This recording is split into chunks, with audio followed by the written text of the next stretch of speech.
Good morning everyone. Tejas academy के YouTube channel पर आप सभी का स्वागत है। तो आप देख रहे हैं आज मैं चैप्टर फर्स्ट का सेकंड पार्ट लाई हूँ और फर्स्ट पार्ट मैंने अपलोड कर दिया है। आप इस वीडियो को देखने के बाद एक बार फर्स्ट पार्ट जरूर देखिएगा, इस आशा और उम्मीद के साथ कि आप जहाँ भी होंगे स्वस्थ होंगे, मस्त होंगे, ज़बरदस्त होंगे और अपनी पढ़ाई को पूरा ईमानदारी पूर्वक कर रहे होंगे। तो आइए हम देखते हैं सेकंड पार्ट में हमें क्या क्या पढ़ना है। हमने कल पढ़ रखा था कि रासायनिक अभिक्रिया क्या होती है, केमिकल रिएक्शन क्या होता है, इसके क्या क्या कैरेक्टरिस्टिक हैं, इसके क्या क्या लक्षण हैं और रासायनिक समीकरण क्या होती है, इसे किस प्रकार से लिखा जाता है और इसे हम कैसे क्या करते हैं, बैलेंस करते हैं। क्योंकि बैलेंस करना आप देखोगे जो प्रीवियस ईयर का पेपर आया है उसमें एक ना एक क्वेश्चन जरूर दिया है कि आपको केमिकल इक्वेशन को बैलेंस करने के लिए आया ही है। तो आप फर्स्ट पार्ट पढ़ना ना छोड़िएगा, आप उसे जरूर भूलिएगा। चलिए अब हम सेकंड पार्ट स्टार्ट करते हैं। सेकंड पार्ट में देखिए बच्चों हमें क्या क्या पढ़ना है। तो सेकंड पार्ट में हमें आज क्या क्या पढ़ना है, रासायनिक अभिक्रिया के प्रकार। रासायनिक अभिक्रिया कितने प्रकार की होती है, मोस्ट इम्पॉर्टेंट क्वेश्चन है। इससे हर बार प्रश्न पूछा है, कभी पूछ लिया कि रासायनिक अभिक्रिया किसे कहते हैं, यह कितने प्रकार का होता है। विस्तार पूर्वक इस पर प्रकाश डालिए, विस्तार पूर्वक इसे लिखिए और ये जो प्रश्न होगा आपका लॉन्ग में बनेगा, इसलिए इस प्रश्न को आपको तैयार करना बहुत जरूरी हो जाता है। तो जो है रासायनिक अभिक्रिया के प्रकार से कभी पूरा प्रकार आपसे पूछ लेता है या फिर कभी पूछता है संयोजन अभिक्रिया क्या होती है, उदाहरण के साथ लिखो। वियोजन अभिक्रिया क्या होती है, उदाहरण देते हुए लिखिए। या फिर संयोजन अभिक्रिया और वियोजन अभिक्रिया में क्या अंतर होते हैं, इस प्रकार से आपसे प्रश्न पूछ लेता है। और बहुविकल्पी प्रश्न में तो हमेशा पूछता है, 4 रिएक्शन दे देगा और उसमें से पूछेगा निम्नलिखित में से ये कौन सी अभिक्रिया है, कोई भी दे देगा, संयोजन अभिक्रिया है कि वियोजन अभिक्रिया है कि विस्थापन है या फिर द्विविस्थापन है। तो हम एक एक करके स्टार्ट करते हैं और समझते हुए आगे बढ़ते हैं। आप अपने साथ एक कॉपी और पेन को लेकर के जरूर बैठा कीजिए, जहाँ जो टॉपिक आपको ना समझ में आए आप उसे नोट कर लिया कीजिए। तो आइए हम स्टार्ट करते हैं। संयोजन अभिक्रिया क्या होती है, इसे और भी नाम से जानते हैं। इसे और क्या नाम बोलते हैं बेटा, योग अभिक्रिया। योग अभिक्रिया क्या होती है, या फिर इसे और भी बोलते हैं योग अभिक्रिया, या फिर योगात्मक अभिक्रिया क्या होती है। योगात्मक अभिक्रिया क्या होती है, यही जो है आपका पूछेगा, संयोजन अभिक्रिया, योग अभिक्रिया, योगात्मक अभिक्रिया, तीनों एक ही अभिक्रिया है, बस इसका नाम क्या है, अलग अलग है। तो योग का मतलब ही होता है क्या बेटा, जोड़। योग मतलब जोड़। जब 2 या 2 से अधिक तत्व या यौगिक आपस में मिल करके एक नया अभिकारक बनाते हैं तो उसे ही हम क्या कहते हैं, योगात्मक अभिक्रिया कहते हैं।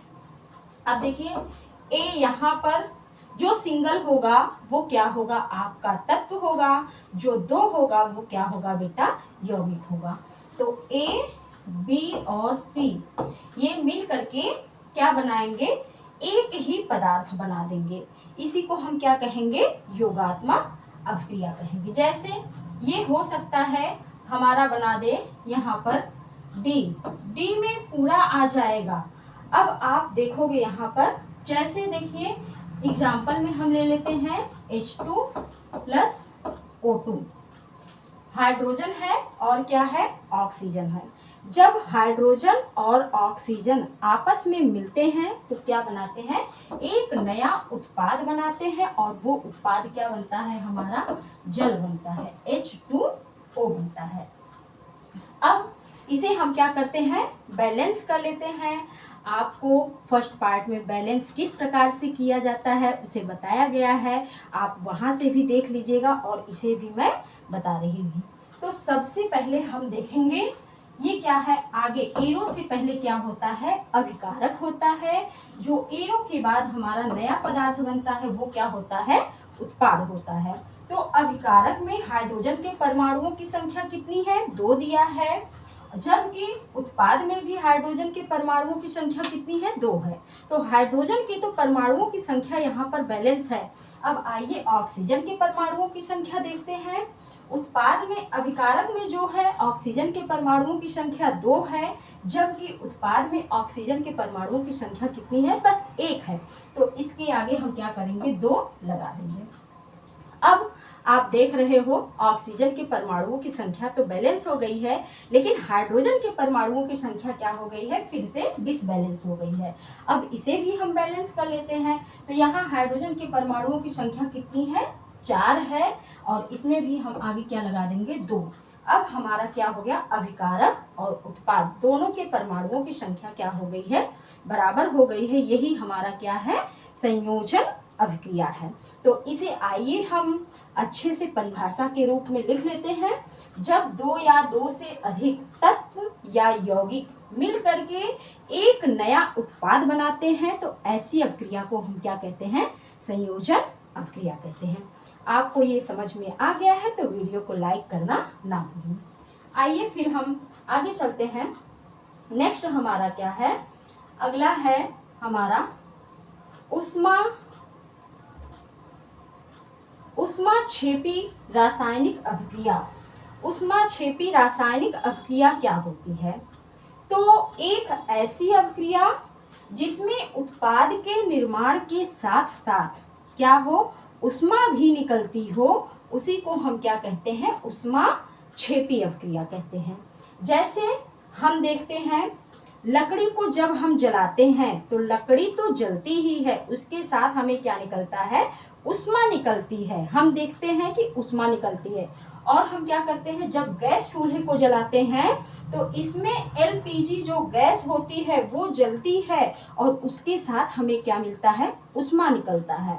मोमबत्ती को हम जलाते हैं तो मोमबत्ती तो जलती ही है और क्या हमें देती है, ऊष्मा भी देती है। तो यही है, जब हम कार्बन को ऑक्सीजन के साथ क्रिया कराते हैं तो हमारा कार्बन डाइऑक्साइड गैस बनता है और क्या निकलता है, ऊष्मा निकलता है। तो इस प्रकार की जितनी भी अभिक्रियाएं होंगी उसी को हम क्या कहेंगे बेटा, ऊष्माक्षेपी अभिक्रिया। आपको समझ में आ रहा होगा। अब दूसरे एग्जाम्पल के माध्यम से इसे और भी बताया जा सकता है कि जब मीथेन को हम ऑक्सीजन के साथ क्रिया कराते हैं तो हमारा क्या बनता है, कार्बन डाइऑक्साइड गैस बनती है, जल बनता है और क्या होता है, ऊष्मा भी प्राप्त होती है। तो इस प्रकार की हमारी जो अभिक्रिया होती है उसी को हम क्या कहते हैं, ऊष्माक्षेपी अभिक्रिया। ऊष्माशोषी और ऊष्माक्षेपी दोनों अभिक्रियाएं आपसे पूछ लिया जाता है। कभी उसका केवल परिभाषा पूछ लिया जाता है उदाहरण के साथ, तो कभी पूछ लिया जाता है ऊष्माक्षेपी और ऊष्माशोषी में अंतर बताइए। तो आप इसे अच्छे से समझते और देखते हुए आगे बढ़ो। समझ में आ रहा है, ठीक है। अब हम क्या पढ़ेंगे, वियोजन अभिक्रिया। संयोजन और वियोजन दोनों भाई हैं। संयोजन में हम क्या पढ़े थे कि जब 2 या 2 से अधिक तत्व या यौगिक एक साथ मिलते हैं तो केवल और केवल एक नया उत्पाद बनाते हैं, उसी को हम क्या कहते हैं, संयोजन अभिक्रिया कहते हैं। अब उसी का अपोजिट आप कर दीजिए कि जब कोई एक यौगिक या पदार्थ टूट करके कई टुकड़ों में विभाजित हो जाता है तो वही क्या होती है बेटा, वही हमारा होता है वियोजन अभिक्रिया। वियोजन अभिक्रिया को एक और भी नाम से जानते हैं, इसका नाम है अपघटन अभिक्रिया। तो आप याद रखिएगा, जो वियोजन अभिक्रिया है वही क्या है, हमारी अपघटन अभिक्रिया भी है। आप इसमें कंफ्यूज बिल्कुल भी मत होइएगा, दोनों क्या है, एक ही है।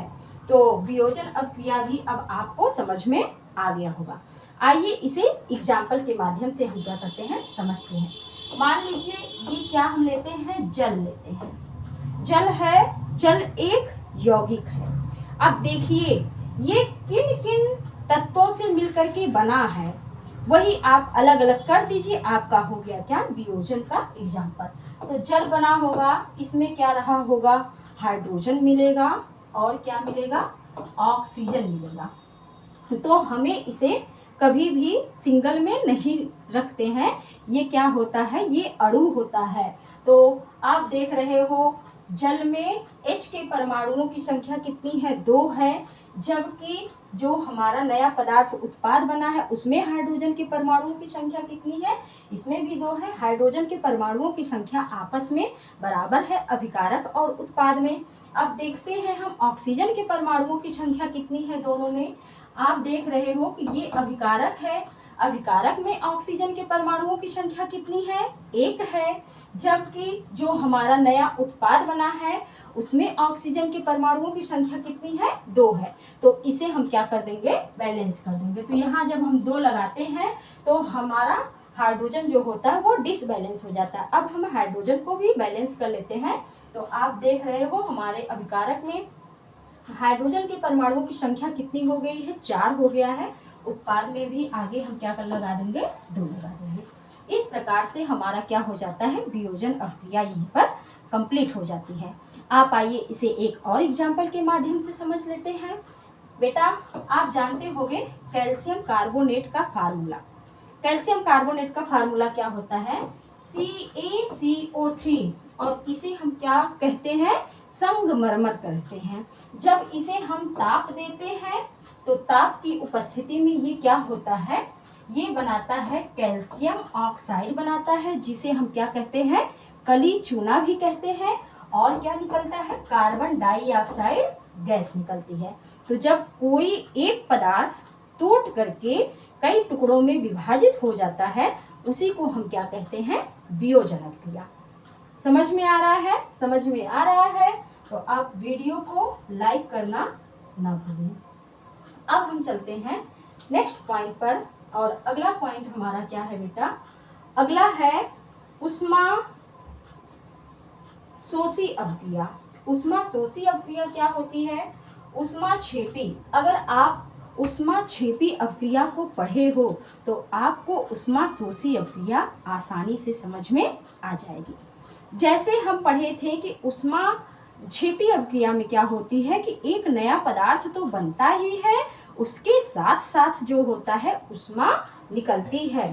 तो इसमें क्या है, उष्मा शोषी अभिक्रिया में हमारा क्या है कि एक ऐसी अभिक्रिया जिसको पूरा होने के लिए उष्मा की आवश्यकता होती है, बिना उष्मा के ये अभिक्रिया पूरी ही नहीं होगी। तो इस प्रकार की अभिक्रिया क्या कहलाती है बेटा, उष्मा शोषी अभिक्रिया कहलाती है।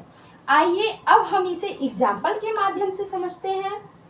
जैसे जब हम क्या लेते हैं, कार्बन डाइऑक्साइड गैस को जल के साथ जब हम क्रिया कराते हैं तो हमारा क्या निकलता है, यहाँ पर क्या उष्मा की आवश्यकता होती है। उष्मा की उपस्थिति में जब इन दोनों को हम क्या करते हैं, मिलाते हैं तो हमें ग्लूकोज प्राप्त होता है, ऑक्सीजन प्राप्त होती है और क्या होता है, उष्मा प्राप्त होती है। यही क्या है हमारा उष्मा शोषी अभिक्रिया। तो एक ऐसी अभिक्रिया जिसको पूरा होने के लिए उष्मा की आवश्यकता होती है, बिना उष्मा की उपस्थिति में ये अभिक्रिया पूरी ही नहीं होती है, तो इस प्रकार की अभिक्रिया को हम क्या कहते हैं, उष्मा शोषी अभिक्रिया कहते हैं। समझ में आया, वेरी गुड, समझ में आ गया है तो अच्छी बात है। अब हम अगला प्रश्न देखते हैं। अगले में हमें क्या पढ़ना है, विस्थापन अभिक्रिया। विस्थापन अभिक्रिया क्या होती है, या फिर एकल विस्थापन अभिक्रिया क्या होती है, दोनों एक ही अभिक्रिया है। विस्थापन अभिक्रिया हमें क्या बताता है कि वे रासायनिक अभिक्रिया जिसमें क्या होता है, जो प्रबल अभिक्रियाशील धातु है वो दुर्बल अभिक्रियाशील धातु को उसके स्थान से हटा करके खुद आकर के उसका स्थान ग्रहण कर लेते हैं, इस प्रकार की अपक्रिया ही क्या होती है बेटा? इस प्रकार की अपक्रिया होती है एकल विस्थापन अपक्रिया।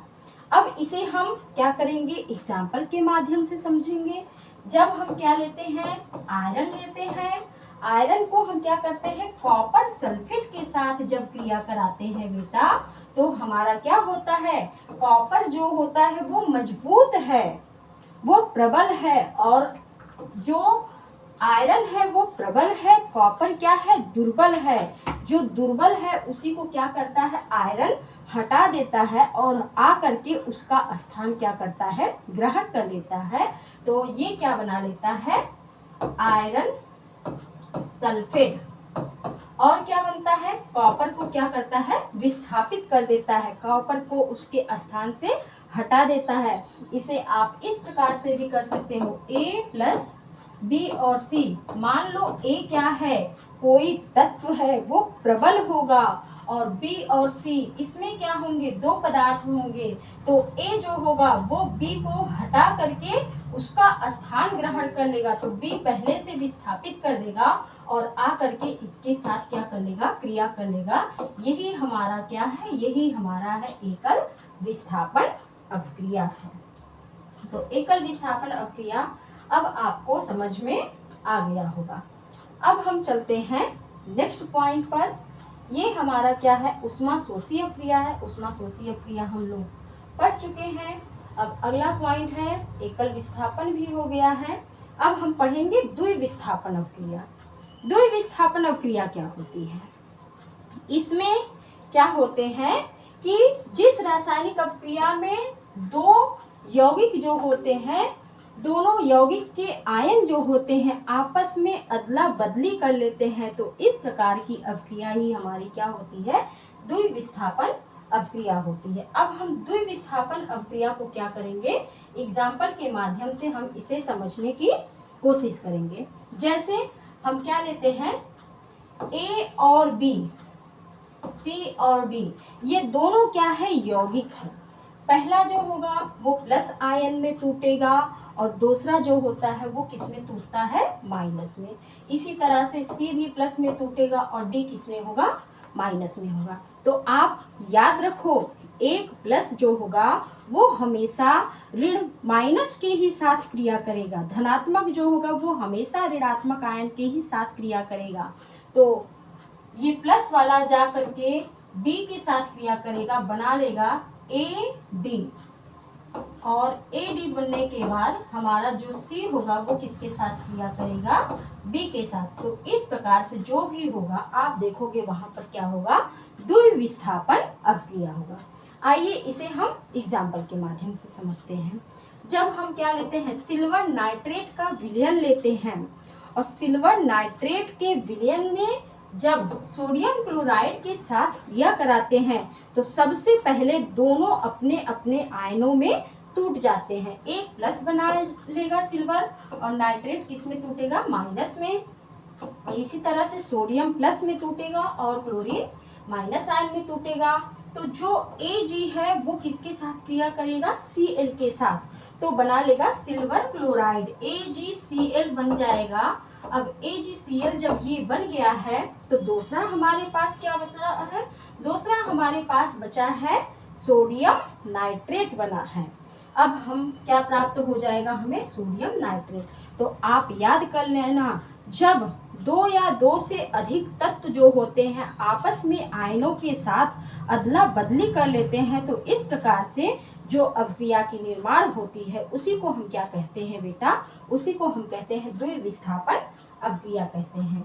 अब आइए हम नेक्स्ट पॉइंट पर चलते हैं। अगला हमें पढ़ना है, नेक्स्ट में हम क्या पढ़ेंगे? हमें पढ़ना है उपचयन अपक्रिया। उपचयन अपक्रिया को और भी हम किस नाम से जानते हैं? उपचयन अपक्रिया को हम कहते हैं ऑक्सीकरण अपक्रिया कहते हैं। इसे क्या कहते हैं बेटा? ऑक्सीकरण अपक्रिया कहते हैं। ऑक्सीकरण अपक्रिया क्या होती है? एक ऐसी अपक्रिया जिसमें ऑक्सीजन जुड़ता है और हाइड्रोजन की कमी होती है, इस प्रकार की अपक्रिया को ही हम क्या कहते हैं? उपचयन अपक्रिया या फिर ऑक्सीकरण अपक्रिया। उपचयन अपक्रिया जो होती है उसी को हम किसके नाम से जानते हैं, उसी को हम कहते हैं ऑक्सीकरण अपक्रिया। अब आइए इसे एग्जाम्पल के माध्यम से समझते हैं। जब मैग्नीशियम को किसके साथ क्रिया कराते, आप याद रख लेना कि जो भी हमारा रिएक्टेंट होगा, जो हमारा अभिकारक होगा, उसमें जहां भी ऑक्सीजन जुड़ेगा, आप समझ लेना कि ये कौन सी अपक्रिया है, ये है ऑक्सीकरण अपक्रिया है। तो मैग्नीशियम ऑक्सीजन के साथ क्रिया करके क्या बनाया है बेटा, मैग्नीशियम ऑक्साइड बनाया है। अब इसे हम क्या करेंगे, बैलेंस करेंगे। बैलेंस किस प्रकार से करेंगे, आप देख रहे हो रिएक्टेंट और प्राप्त क्या हुआ है, प्रोडक्ट प्राप्त हुआ है। जो नया पदार्थ बना है वो क्या बना है, मैग्नीशियम ऑक्साइड बना है। मैग्नीशियम में अभिकारक के तरफ परमाणुओं की संख्या कितनी है, 1 है, जबकि उत्पाद में भी मैग्नीशियम के परमाणुओं की संख्या कितनी है, 1 है। अब आइए ऑक्सीजन को हम देखते हैं। अभिकारक में ऑक्सीजन के परमाणुओं की संख्या 2 है, जबकि जो हमारा उत्पाद बना है उसमें ऑक्सीजन के परमाणुओं की संख्या कितनी है बेटा, 1 है। तो सबसे पहले इसे हम बैलेंस कर लेंगे। अब बैलेंस हो गया है मैग्नीशियम ऑक्साइड, जबकि हमारा जो अभिकारक है, अभिकारक में मैग्नीशियम के परमाणुओं की संख्या अब डिसबैलेंस हो गया है। इसे भी हम बैलेंस कर लेंगे, तो इसके आगे हम क्या लगा देते हैं, 2 लगा देते हैं। अब ये हमारा क्या हो गया है, कंप्लीट हो गया है। यही क्या है, हमारा ऑक्सीकरण अपक्रिया है। आइए एक एग्जाम्पल के माध्यम से और भी हम इसे समझते हैं। आपको मैं यही बताई हूँ कि जब अभिकारक में ऑक्सीजन जुड़ता है तो वही क्या होता है, ऑक्सीकरण अपक्रिया। तो यहाँ हो जाएगा कार्बन जो है ऑक्सीजन के साथ क्रिया करके क्या बनाएगा बेटा, कार्बन डाइऑक्साइड गैस बनाएगा। ये हमारा हो गया है ऑक्सीकरण अपक्रिया हो गई। यदि आपको ऑक्सीकरण अपक्रिया अच्छे से समझ में आ गया है तो वीडियो को लाइक कीजिए और चैनल को सब्सक्राइब करना ना भूलिए। आइए हम नेक्स्ट पॉइंट पर चलते हैं, और नेक्स्ट में हम क्या पढ़ेंगे बेटा, अपचयन अपक्रिया।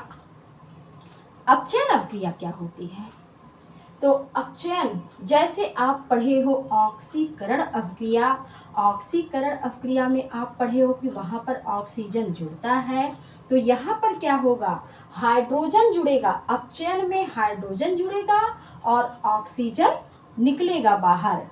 यही है क्या है, हमारा अपचयन अपक्रिया है।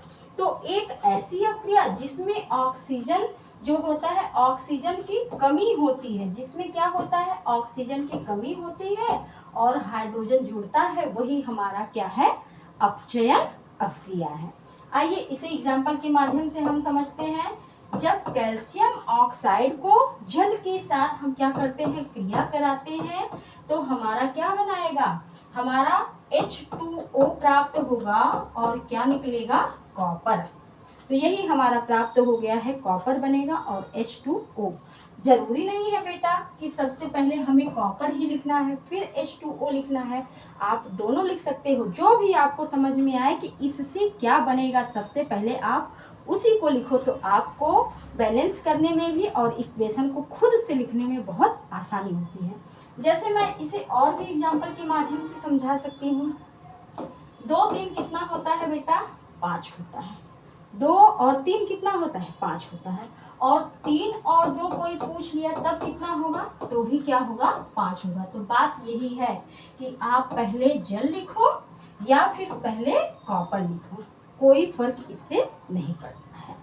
तो आपको यहाँ पर अपचयन अपक्रिया भी समझ में आ गई है। तो यही बताया गया है अपचयन अपक्रिया में क्या होता है बेटा, कि इसमें हाइड्रोजन जुड़ता है और ऑक्सीजन की कमी होती है, वही हमारा क्या है, अपचयन अपक्रिया है। अब हम नेक्स्ट पढ़ेंगे। नेक्स्ट टॉपिक हमारी क्या है, और मुझे लग रहा है आज का यही लास्ट है।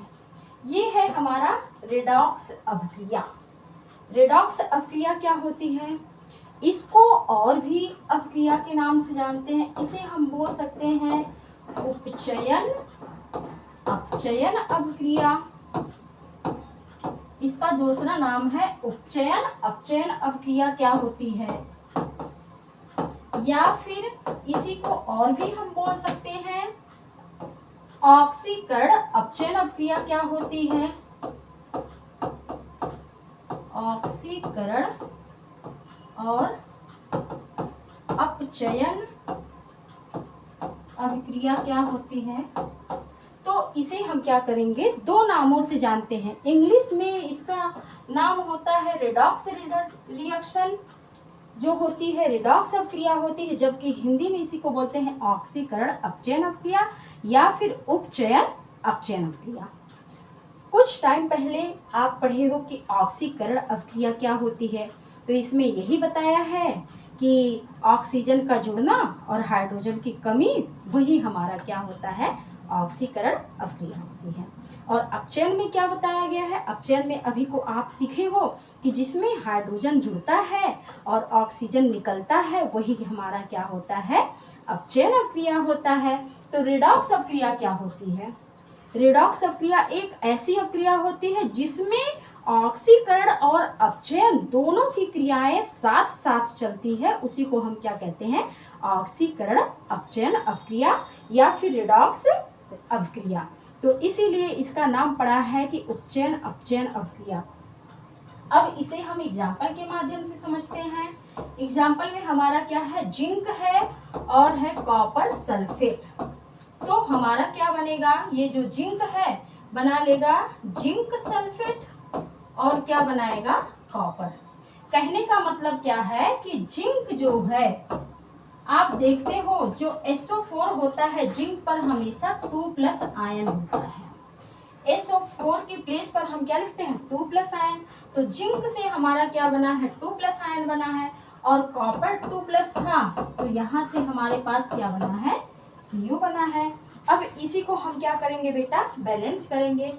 अगर इसमें हम क्या करें, 2 इलेक्ट्रॉन जोड़ दें, यही बताया गया है संतुलित किस प्रकार से करते हैं। दोनों साइड जो होता है परमाणुओं की संख्या क्या होनी चाहिए, बराबर होनी चाहिए, तब हम जानेंगे कि हमारी जो अपक्रिया है वो क्या है, संतुलित अपक्रिया है। तो इसी तरह से इसको हमें बराबर करने के लिए, जिंक के बराबर लाने के लिए इसमें हम क्या करेंगे, 2 इलेक्ट्रॉन जोड़ देते हैं, और कॉपर आयन जो है उसको कॉपर बनाने के लिए हम क्या करेंगे, 2 इलेक्ट्रॉन जोड़ देंगे। तो इस प्रकार से हमारा क्या बनेगा, दोनों साइड हम जोड़ेंगे। पहली अपक्रिया हमारी क्या है, ऑक्सीकरण हुआ है इसका, ये है ऑक्सीकरण अपक्रिया, और ये कौन सी है, अपचयन अभिक्रिया है,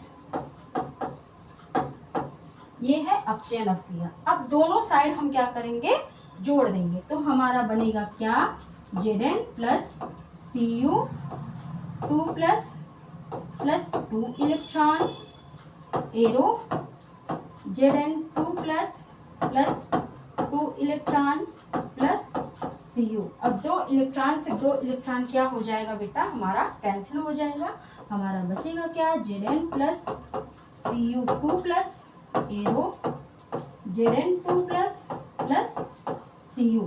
एक स्टेप में और भी आप करना चाहो तो इसे हम लिख सकते हैं Zn plus CuSO4 arrow ZnSO4 plus Cu। तो यही हमारा क्या है, यही हमारा है रेडॉक्स अभिक्रिया।